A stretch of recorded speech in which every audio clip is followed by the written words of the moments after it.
నమస్కారం. ఈటీవీ 2 తీర్థయాత్ర కార్యక్రమానికి స్వాగతం. ఎక్కడ రామనామ కీర్తనం జరుగుతూ ఉంటుందో అక్కడల్లా ఆంజనేయుడు ఉపస్థితుడై ఉంటాడంటారు.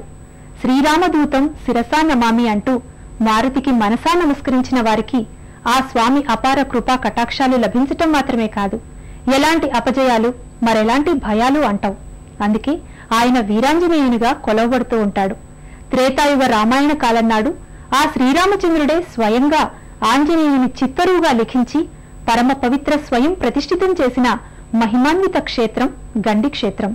ఇవాటి తీర్థయాత్ర కార్యక్రమంలో కడప జిల్లా వేంపల్లె సమీపాన గల గండి వీరాంజనేయ స్వామి క్షేత్ర సందర్శనం గావించి ఆ విశేషాలు తెలుసుకుందాం.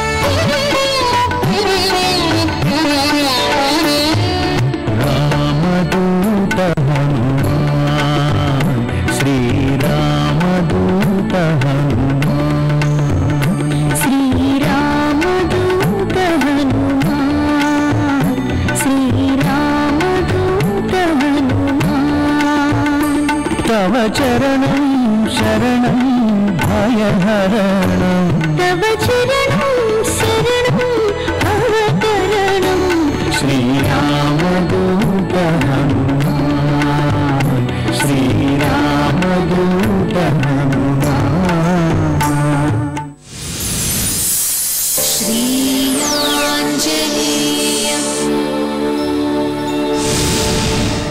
అచంచలమైన భక్తి తత్పరతకు మారుపేరు హనుమంతుడు. భగవంతుని భక్తుడు సైతం భగవత్ సమానుడుగా పూజలందుకునేంత గొప్ప భక్తుడు ఈ రామభక్త హనుమాన్. తన గుండె గదిలోని తన రామచంద్ర ప్రభువుని ప్రతిష్ఠించుకుంటే ఆ శ్రీరాముడు తన ప్రియభక్తుడైన ఆంజనేయుణ్ణి తన చేతులారా ప్రతిష్ఠించాడట. అంతటి మహిమాన్వితమైన ఆలయం శ్రీ గండి ఆంజనేయ స్వామి ఆలయం. పవనసుతుడి ఈ పవిత్రాలయ ప్రవేశం చేద్దాం. యత్ర యత్ర రఘునాథ కీర్తనం తత్ర తత్ర కృతమస్తకాంజలిం బాష్పవారి పరిపూర్ణలోచనం మారుతిం నమత రాక్షసాంతకం.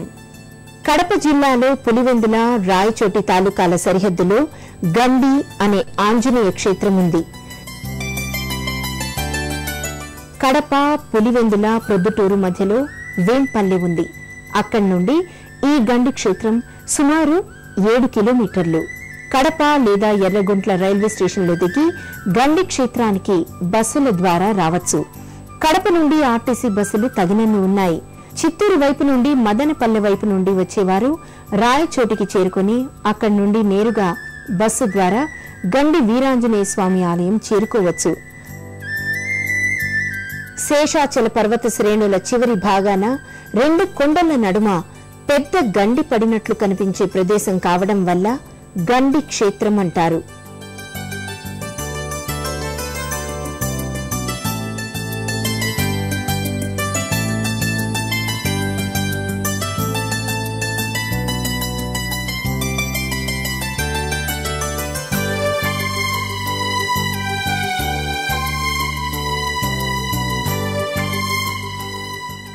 రెండు కొండల నడుమ ఉత్తర వాహినిగా పాపాగ్ని నది ప్రవహిస్తూ ఉంది. తూర్పు పర్వత పంక్తుల పాదాల వద్ద శ్రీ వీరాంజనేయ స్వామి ఆలయం గండి వీరాంజనేయ స్వామి క్షేత్రంగా వాసికెక్కింది. శ్రీరాంజనేయ